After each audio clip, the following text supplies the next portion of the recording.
micótica, ¿ya? U hongos, es amplio, ¿no? Vamos a encontrar patología tanto sistémica como patología micótica local, ¿ya? Entonces el objetivo de esta clase es de que nosotros podamos entender el mecanismo de acción que van a tener los fármacos antimicóticos, ¿ya? La siguiente.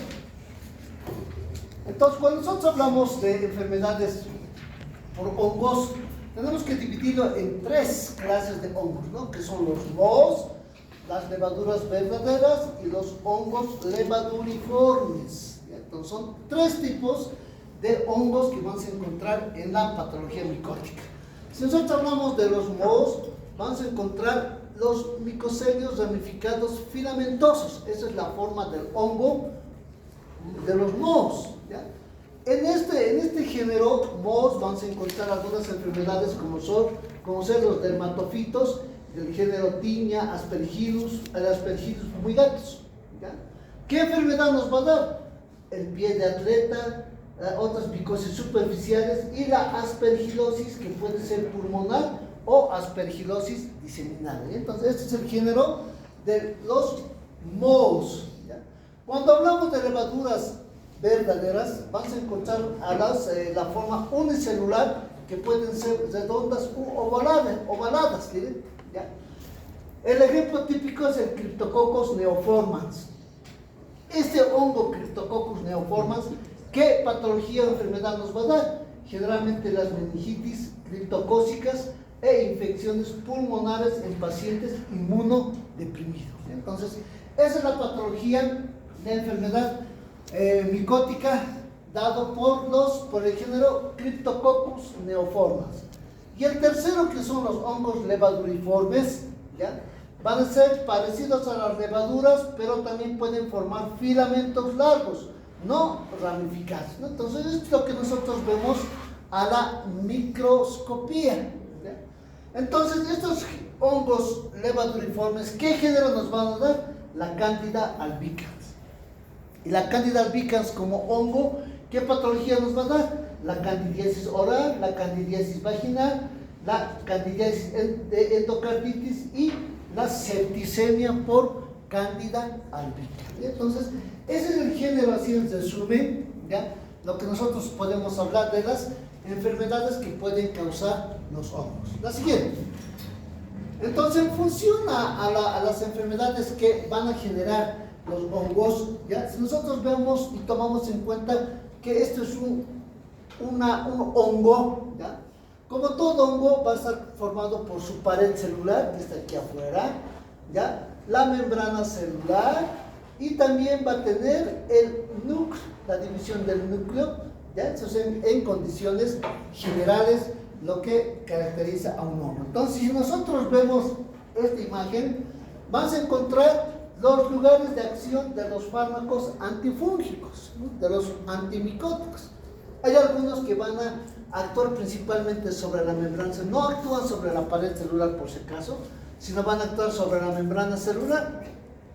Ahí tenemos a los géneros polienos como la anfotericina B, que se va a unir, dice, al ergosterol de la membrana. Aquí está el ergosterol. ¿Se acuerdan ustedes cuando hemos hablado la anterior semana del Mycobacterium tuberculosis, ¿no? El ácido micólico, que era lo que le caracterizaba al bacilo de Koch. A los hongos lo que le caracteriza son el ergosterol de la membrana, ¿ya? Es lo que le caracteriza a los hongos. Entonces, hay algunos antimicóticos que van a actuar principalmente sobre el ergosterol. Luego tenemos los imidazoles, como el ketoconazol, por ejemplo, que va a inhibir al citocromo P450, que también se localiza a nivel de la membrana celular, provocando la ruptura de la membrana y la lisis del hongo. Hay otros como los triazoles, por ejemplo, el fluconazol, que también va a inhibir al citocromo P450, provocando la ruptura de la membrana, por lo tanto la lisis del hongo, ¿no? Otro género, las alilaminas, como la terfinafina, que inhibe escualeno oxidasa a nivel de la membrana celular, provocando la ruptura de la membrana. Entonces, si ustedes se dan cuenta, la mayoría de los antimicóticos van a actuar principalmente sobre la membrana celular. ¿Ya? Si ustedes se ubican está fácilmente, el objetivo principal es unirse al ergosterol, ¿ya? Que es uno de los principales elementos de la membrana celular, o inhibir al citocromo P450 que se encuentra a nivel de la membrana celular, o inhibir al escualeno oxidasa, que es una enzima que también actúa sobre la membrana celular. Entonces, esos son los tres mecanismos importantes que van a tener los antimicóticos, ¿ya? Por otro lado, los antimicóticos también van a actuar sobre la división del núcleo. Ahí tenemos la grisofulvina, que va a inhibir la mitosis, ¿ya?, del hongo al unirse sobre la proteína microtubular intracelular. Ese es el mecanismo de acción principal que tiene la grisofulvina sobre la mitosis del hongo a nivel del núcleo, ¿verdad? Y por último tenemos que van a inhibir la síntesis de ácidos nucleicos. Aquí estamos viendo la síntesis de ácidos nucleicos a través del RNA mensajero, como es el caso de la flucitosina, que convierte los hongos en 5-fluoroacilo, un potente inhibidor de la síntesis de ADN. Entonces, ese es el mecanismo de acción que van a tener todos los hongos. En resumen, no hay otra cosa, ¿ya? Fácil, ¿no ven? Entonces, solamente imagínense esta imagen y ahí van a tener todo el mecanismo de acción, ¿ya? La siguiente. Entonces, aquí tenemos que ver la estructura de la membrana celular de los hongos, ¿no? Entonces, seguimos haciendo un poco de recuerdo. Ustedes han visto que los gram positivos y los gram negativos en cuestión de bacterias son diferentes, ¿no?, en su pared celular, en su estructura, tanto en la pared como en la membrana celular. Lo mismo hemos visto la anterior semana con el bacilo de Koch. ¿Qué le caracteriza al bacilo de Koch? Es el ácido micólico, ¿no? Entonces, no se deben olvidar mecanismo de acción sobre el ácido micólico. ¿Qué fármacos van a actuar? Lo mismo acá hablamos en la estructura del hongo, ¿no? Estamos hablando exclusivamente sobre la membrana celular. Si ustedes se acuerdan de la anterior diapositiva, todos van a actuar sobre la membrana celular, ¿no? Entonces, hemos dicho que una de las principales causas, de los principales mecanismos de acción es unirse sobre el ergosterol, ¿no? Entonces, ese es el mecanismo de acción que van a tener los antimicóticos. Entonces, acuérdense de esta imagen y comparen la imagen que hemos hablado con el bacilo de Koch y las bacterias gram positivas y gram negativas, y van a ver la diferencia, ¿no ven? La siguiente.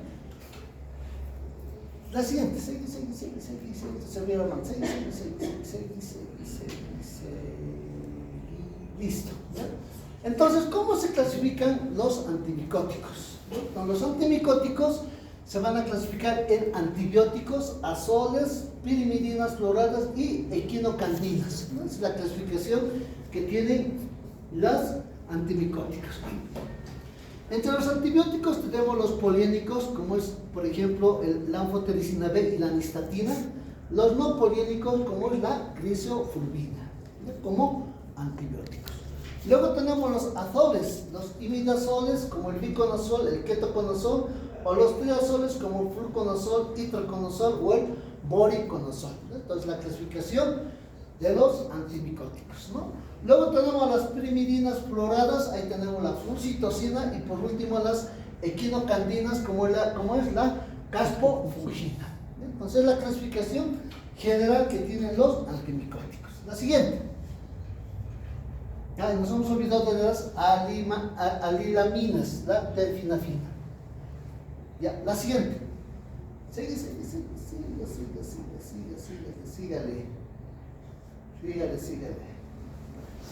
Ya, uno atrás. Ya, entonces, seguimos en la clasificación y vamos a tener también los antimicóticos tópicos, ¿no? Los antimicóticos tópicos, hablamos de pomadas o cremas, ¿no? De acción tópica.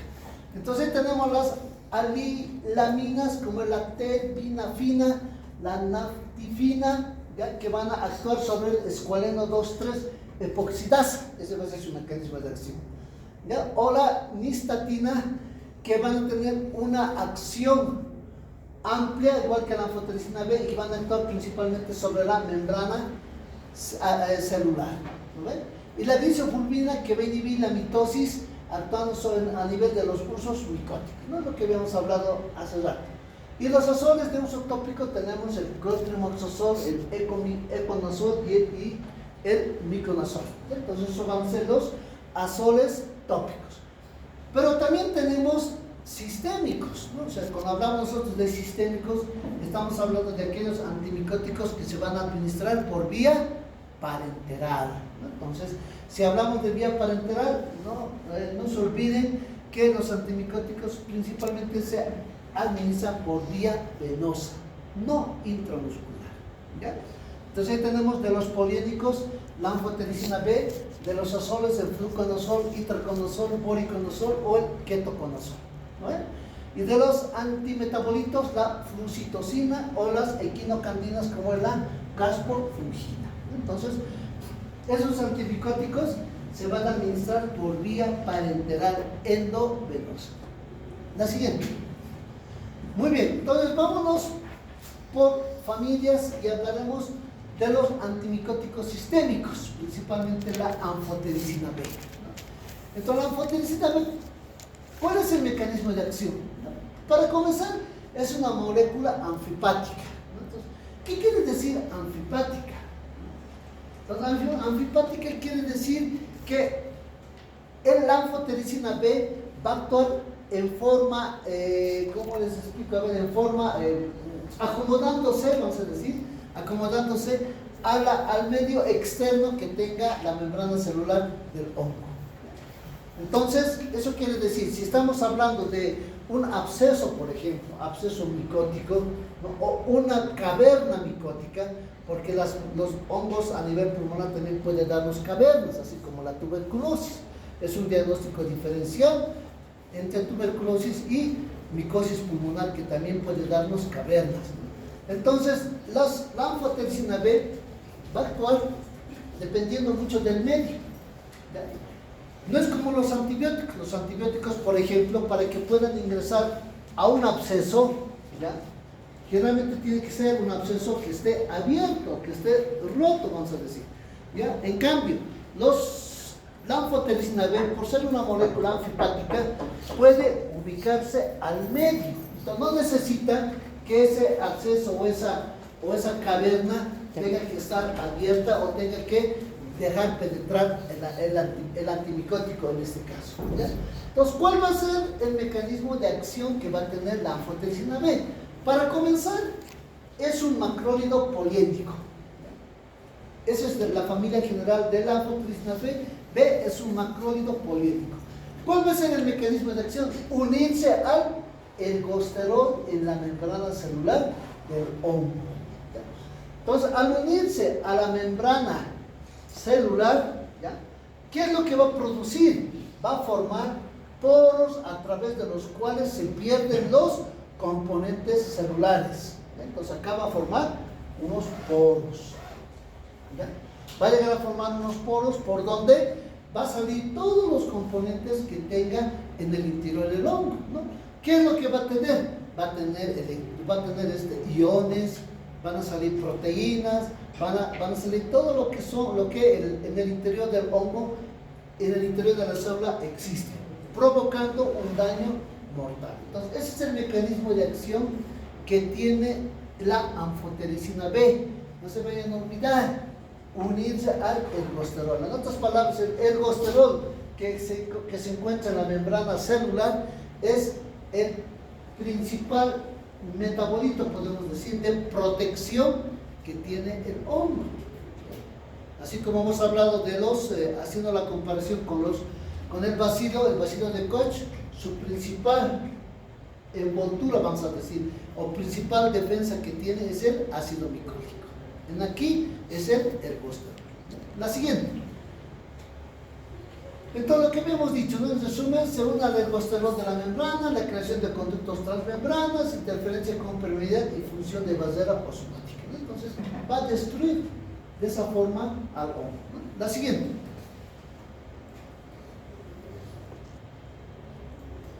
La siguiente. Sigue. Ya. Entonces, ¿sobre qué gérmenes o sobre qué hongos va a actuar la anfotericina B? La anfotericina B va a actuar sobre la cándida, Cryptococcus neoformans, Aspergillus, micosis endémicas, hongos filamentosos emergentes, mucormicosis o Sporotrix escherichia. Esas van a ser las indicaciones para el uso de la anfotericina B. Si nos vamos a la farmacocinética, su absorción va a ser por vía endovenosa. Se va a unir a las proteínas plasmáticas en más del 90%. Va a tener un pasaje rápido a los tejidos, uniéndose al colesterol principalmente del hígado, bazo, pulmón y riñones. Entonces, ¿por qué se une al colesterol a nivel de estos tejidos? Porque si bien los hongos en su membrana celular tienen ergosterol, que la célula humana no tiene, ¿ya? La célula humana, ¿qué tiene en la membrana celular? Colesterol. ¿Ya? Ustedes se acuerdan, ¿no? La membrana celular, ¿por qué está compuesto? Prácticamente es colesterol. ¿Ya? Entonces, esa es la diferencia que existe entre el hongo y la membrana celular del humano, de nosotros, vamos a decir. ¿Ya? Entonces, por eso es de que va a tener una unión rápida al colesterol, ¿ya? Del hígado, de los tejidos, donde hay abundante colesterol. ¿Ya? Va a tener una baja penetración en el líquido cefalorraquídeo, más o menos un 2 a 4%, y una vida media o un tiempo medio de 15 días. Entonces, su eliminación va a ser lenta. ¿Ya? ¿Por qué? Porque ustedes han visto que su unión a las proteínas plasmáticas es de más del 90%. ¿Listo? Los valores plasmáticos no se alteran con deterioro renal, hepático o hemodiálisis. Se van a degradar en los tejidos en forma lenta y la eliminación va a ser biliar 15% y renal un 3%. ¿No? Entonces, la anfotericina B, ¿ya? La anfotericina B, justamente por esta unión a los tejidos y principalmente a los riñones, ¿ya? Cuando se administra anfotericina B hay que tener mucho cuidado. Generalmente se pide función renal, ¿ya? Para ver si yo, al administrar a mi paciente anfotericina B, tiene una buena función renal o está deteriorada su función renal. ¿No? Entonces, si estoy pidiendo una función renal, ¿qué le pediré principalmente? Sí. Si quiero ver la función renal, ¿qué le pediré principalmente? Creatinina. Simple y sencillo. Creatinina, listo. Nada más. No necesito otra cosa. ¿Ya? ¿Qué efectos adversos van a provocar la anfotericina B? ¿Ya? Como es un fármaco que se administra por vía endovenosa, en infusión, podemos provocar fiebre y escalofríos. Entonces hay que saber administrar la anfotericina B. La anfotericina B se administra siempre en infusión, de forma diluida, ¿no? Puede ser unos 500 ml de suero, ¿ya? Entonces, y lento, no se administra rápido. Generalmente se administra para 12 horas o para 24 horas, si queremos hacer de forma adecuada. ¿Ya? Puede provocar tromboflebitis y necrosis tisular si yo administro directamente en vena. ¿Ya? No diluido, sino en vena. Entonces agarro mi ampolla, preparo mi jeringue y la administro en vena. No se debe colocar de esa forma, porque a mí me va a provocar tromboflebitis o llevar a una necrosis tisular. ¿Ya? Luego, algo importante es la nefrotoxicidad, ¿no? Lo que les decía. Si bien la eliminación es lenta por vía renal, pero la acumulación en el tejido renal es bien importante y me va a llevar a una nefrotoxicidad con hipocalcemia, hipomagnesemia, con una creatinina y una urea elevadas. Entonces, si tengo la creatinina y la urea elevada, eso me va a llevar a una insuficiencia renal. Entonces, hay que tener mucho cuidado con eso. Cuidado, se van a pescar en el examen, les pregunto, paciente que se administra anfotericina B, ¿usted qué pediría? ¿Ven? ¿Ya? Y luego nos puede dar cierto tipo de anemia que es una anemia normocítica, normocrómica, ¿no? Entonces, si yo digo normocítica, normocrómica, estoy hablando de glóbulos rojos pequeños y hipocrómicos. ¿Listo? La siguiente. ¿Qué indicaciones vamos a encontrar? ¿No? Bueno, hemos tratado de hablar hace rato, vamos a volver a hablar, ¿no? La candidiasis invasiva en pacientes inmunodeprimidos, ¿no? Un ejemplo de paciente inmunodeprimido tenemos los pacientes con VIH, ¿no? Entonces, o pacientes con cáncer. Los pacientes con cáncer también son pacientes inmunodeprimidos, ¿ya? Meningitis y endocarditis candidiásica, ¿no? Entonces, si ustedes se fijan, la candidiasis, ¿ya?, sistémica, invasiva, generalizada, va a responder adecuadamente a la anfotericina B, ¿no? Meningitis criptocócica, aspergilosis invasiva, infecciones graves por histoplasma, ¿no?, coccidoides y blastomices, ¿no?, o profilaxis en infecciones micóticas en pacientes con trasplante de pulmón, pero esto se utiliza en aerosol, ¿no?, como profilaxis, ¿no? Entonces aquí en nuestro medio no hacemos trasplante de pulmón, pero tal vez algunos de ustedes van a tener la oportunidad de salir afuera. En algunos de otros lados sí se hace el trasplante de pulmón, y como profilaxis en aerosol anfotericina B, ¿no? Profilaxis, ¿listo? E infecciones por sigmomicetos y hongos filamentosos, ¿sí? Entonces, esas son las indicaciones que nosotros podemos utilizar la anfotericina B. La siguiente. Sigue. Uno antes. Ya, entonces, vamos a hablar un poco de los azoles, los azoles, ¿no? Entonces, el mecanismo de acción de los azoles va a ser inhibir, como hemos dicho en la anterior diapositiva, a esta enzima 14-alfa desmetilasa. Entonces, esta enzima 14-alfa desmetilasa se va a encontrar también en la membrana celular. ¿Qué hace esta enzima? Va a impedir la conversión de lanosterol en ergosterol. Entonces el producto final va a ser siempre inhibir al ergosterol, ¿no? Con todo este mecanismo de acción que tiene, ¿qué va a hacer? Va a alterar la permeabilidad de la membrana plasmática y la acumulación de peróxidos. En el interior de las células se van a acumular peróxidos y eso va a dañar al hongo. Por lo tanto, va a producir lisis. La siguiente. Entonces, si nosotros un poquito hablamos acerca de los azoles, ya haciendo un poquito ampliando más, podemos indicar que los azoles o los imidazoles tienen un espectro de actividad amplio.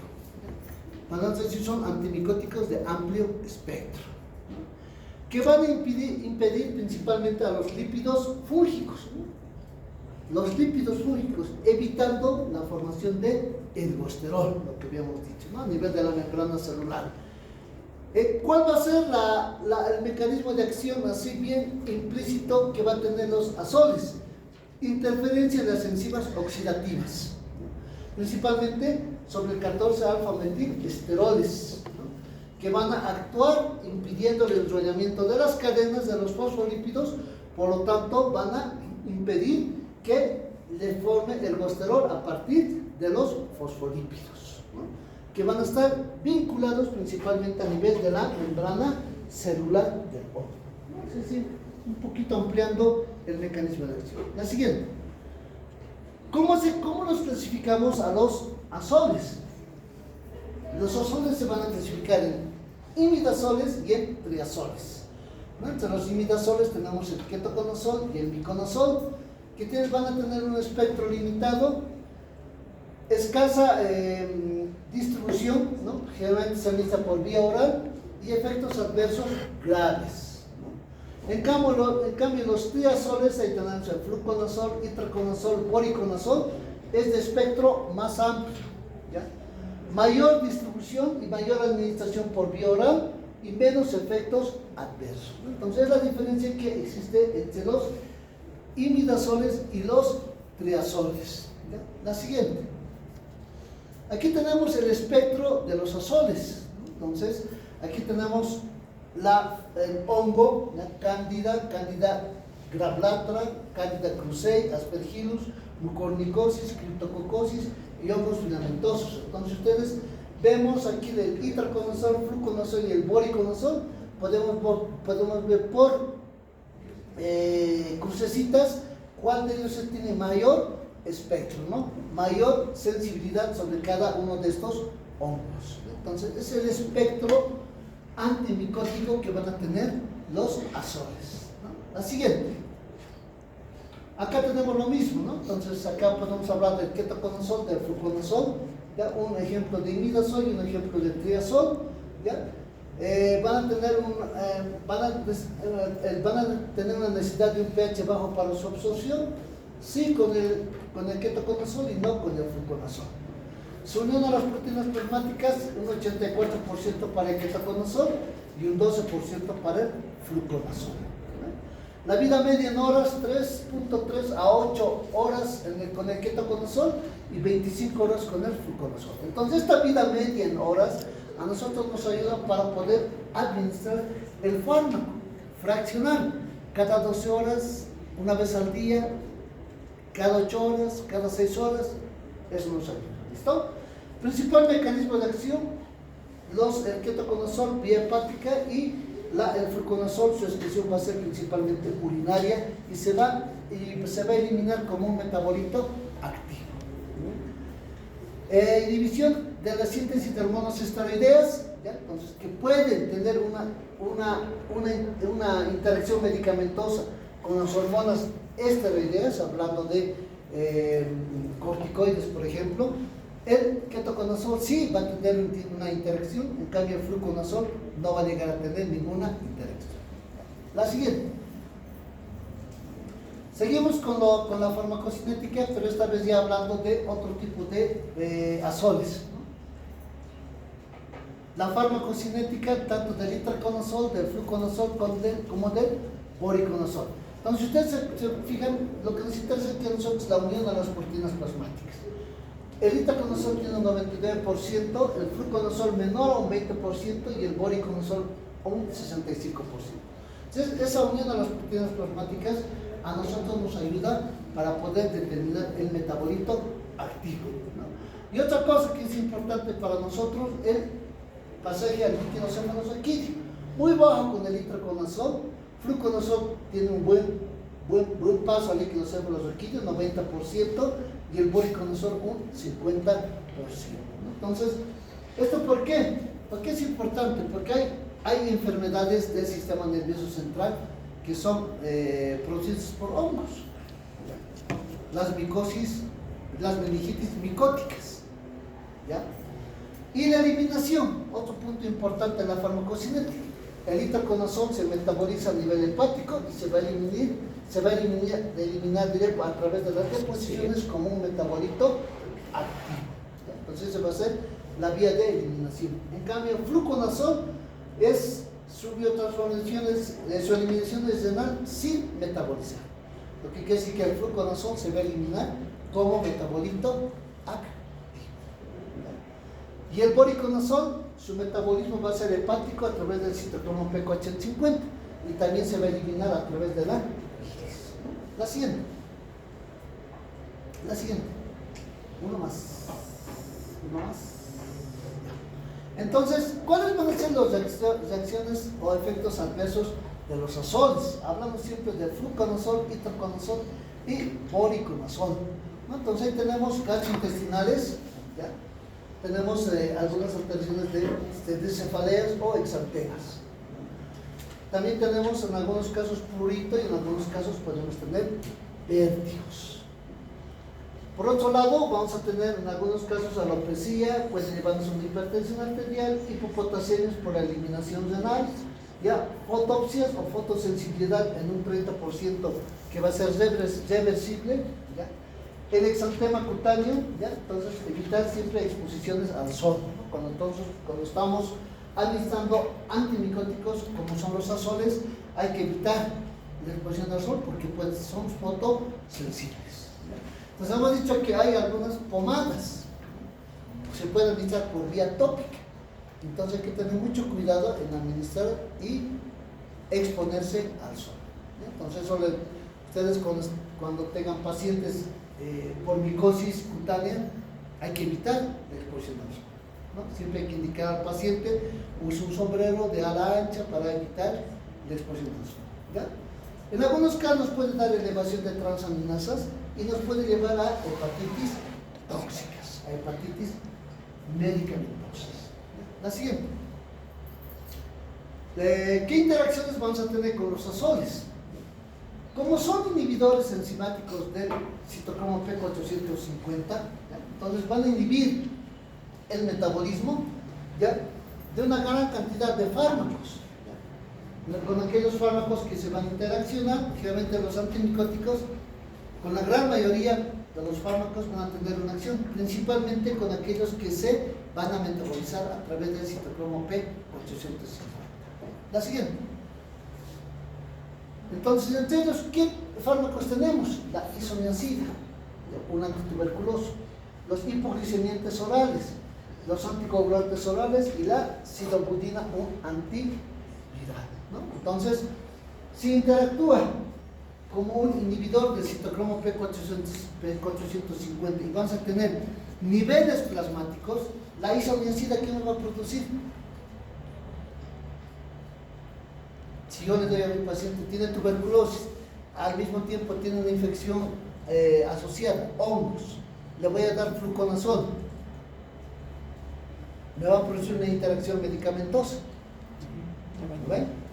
Por ser inhibidor del citocromo P450, que estos también se eliminan se metabolizan a través del citocromo P450, entonces me van a producir elevaciones plasmáticas de estos fármacos, isoniazida, hipoglicemiantes orales, anticoagulantes orales y la sidobudina.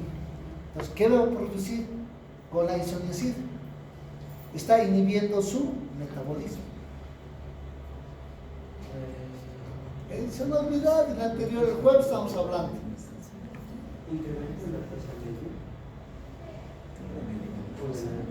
¿Qué va a aumentar? ¿Qué va a producir?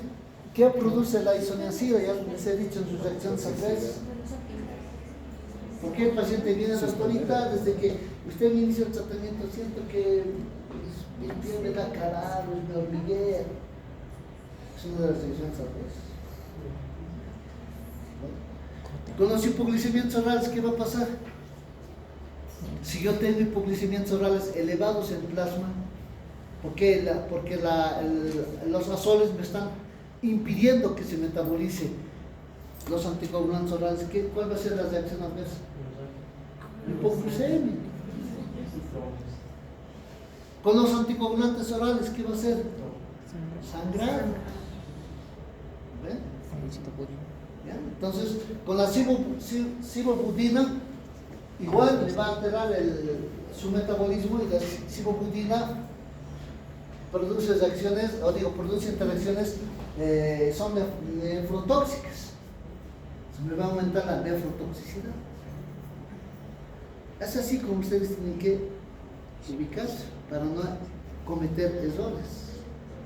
¿Listo? La siguiente. Ya, entonces vamos a hablar rápidamente de la caspofungina. La caspofungina es un antimicótico que de igual manera va a actuar sobre la membrana celular,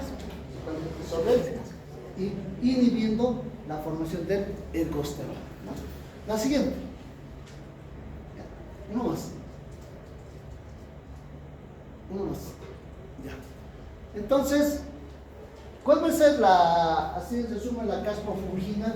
Su farmacocinética se administra por vía endovenosa y hemos dicho en infusión lenta, nunca rápido. Dosis única diaria, lo que quiere decir una vez al día, ¿verdad? Uniendo a las proteínas plasmáticas, 97%.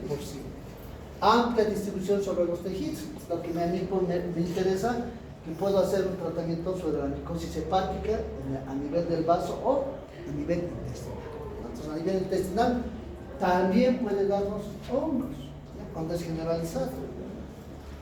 Su metabolismo va a ser hepático por hidrólisis y acetilación y va a tener muchos metabolitos inactivos, ¿no? Entonces, va a tener una buena metabolización. Solamente hay que cuidar la funcionalidad del hígado.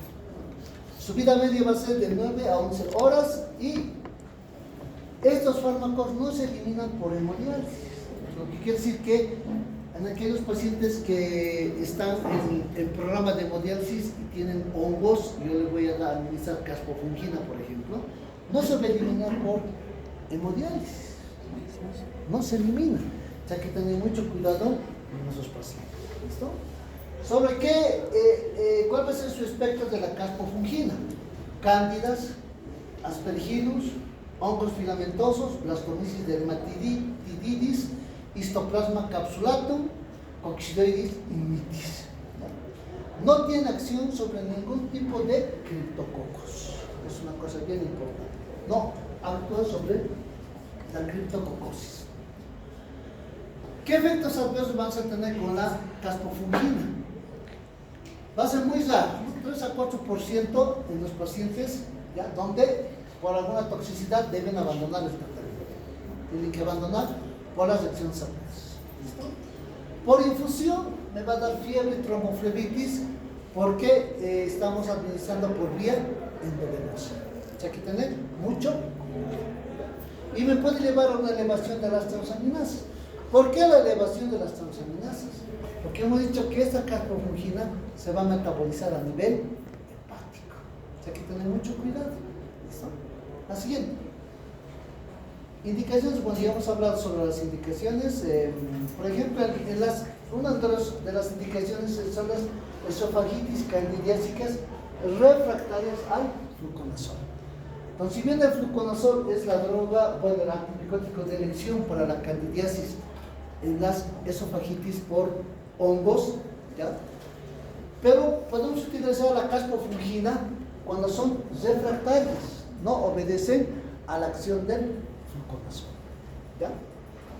En la candidemia en pacientes no neutropénicos, mayor eficacia y menor toxicidad que la anfotericina B. Entonces, en algunos casos, cuando la anfotericina B me produce reacciones adversas, podemos utilizar la caspofungina. Lo mismo en las infecciones por aspergillus en pacientes refractarios al tratamiento con anfotericina B o que presentan toxicidad por anfotericina B, podemos utilizar la caspofungina. Que no se hagan pescar en el examen, paciente que recibe anfotericina B, ¿cuál sería su segundo antimicótico de elección? La caspofungina. Pregunta el examen, les estoy dando. Y otros se duermen, otros están charlando, todo lo hacen ustedes. La siguiente.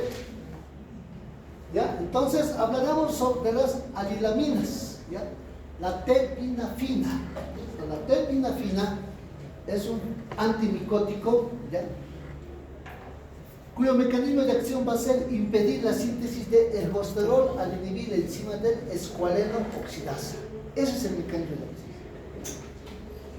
de acción de la terbinafina, que va a provocar la acumulación de escualeno, lo que va a provocar la ruptura de la membrana y la muerte celular.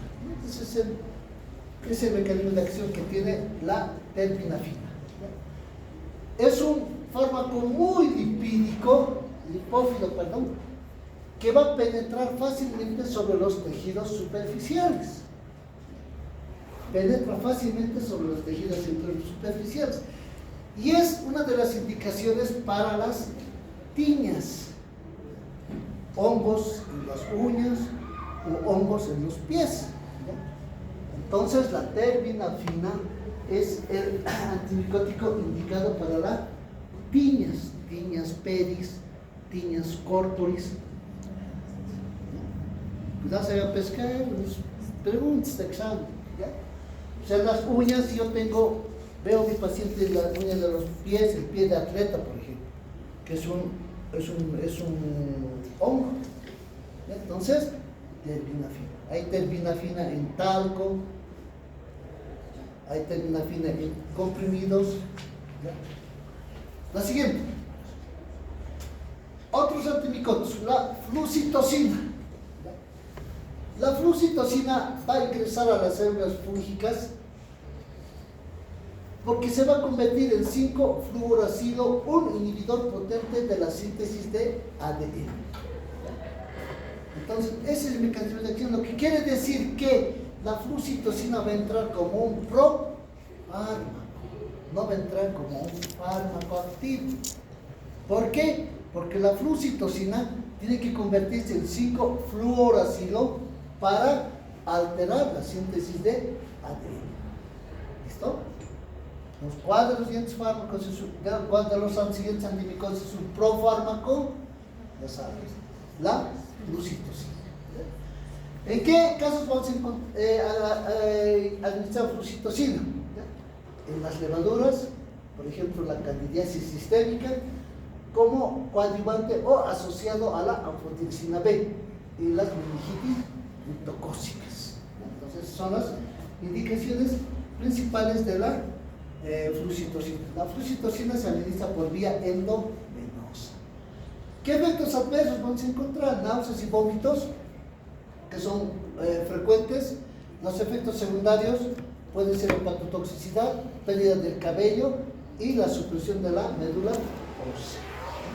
Entonces hay que tener mucho cuidado con la flucitosina.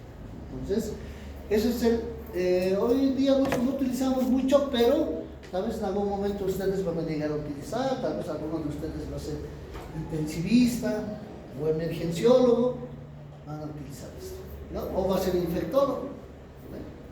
¿Listo? La siguiente. Y por último tenemos la grisofulvina. La grisofulvina va a interferir en la formación de microtúbulos o la síntesis de polimerización de los ácidos nucleicos. Entonces estamos hablando de ácidos nucleicos, estamos hablando de ADN, ¿ven? Ácidos nucleicos. ¿Ya? Una de las cosas bien importantes es de que se va a concentrar en la queratina, ¿ya? Entonces, por lo tanto, es una indicación para las micosis superficiales por dermatofitos, ¿ya? Micosis superficiales por dermatofitos. ¿Listo? La grisofulvina de elección en las infecciones por vía tópica, ¿ya? En los micosis superficiales, ¿ya? Ustedes han visto que la planta de los pies, a veces hay pacientes que tienen hongos, ¿no? Entonces ustedes saben que la planta de los pies tiene bastante queratocitos. Ahí es donde se impregnan los hongos. Aquellos que van a la piscina o aquellos que a veces hay pacientes que tienen pie de atleta. Entonces, las indicaciones son múltiples, ¿no? Primeramente, cambiarse de calcetines todos los días, mantener siempre la planta del pie seco, no húmedo. Entonces, para eso se utiliza talcos, polvos. Ahí tenemos la terbinafina. Pero la grisofulvina, que se administra por vía oral, en aquellos casos donde ha fracasado la vía tópica. Si a través de la terbinafina no me ha hecho bien, o mi paciente no le ha hecho bien el tratamiento, entonces puede utilizar la grisofulvina o al mismo tiempo utilizar las dos. ¿Listo? Reacciones adversas, solamente hipersensibilidad, ¿ya? En algunos casos cefaleas, erupciones cutáneas y, muy raro, la fotosensibilidad. ¿Listo? La siguiente, ya no hay más claro. Ya. Es algo para recordar, ¿no? Para que ustedes recuerden tres cosas bien importantes de que habíamos hablado. Tanto la anfotericina B, ¿no? Las azoles y la caspofungina, ¿no? Entonces, en la anfotericina había una cosa bien importante que al iniciar que les había recomendado. ¿Qué cosa debemos monitorizar? La función renal. Eso es lo más importante, ¿ya? En la anfotericina B, no se olviden, ¿ya? Y obviamente el medio interno, ¿no? Cuando yo digo medio interno estoy hablando de líquidos y electrolitos, ¿verdad? Con los azoles, la función de la monitorización hepática, función hepática, pruebas de función hepática, ¿verdad? Y con la caspofungina es útil, ¿no? Lo que vamos a rescatar en infecciones resistentes, refractarios a los tratamientos convencionales. ¿Lo que quiere decir? Si yo al utilizar anfotericina B no me ha resultado con mi paciente, puedo cambiar por caspofungina. O he hecho resistencia, lo cambio por caspofungina. ¿Listo? ¿Hay algo más en la mano? No. ¿Ya no? Ya. ¿Alguna duda? ¿Ya? La siguiente, cuando vengan, no vengan a dormir. Escuchen.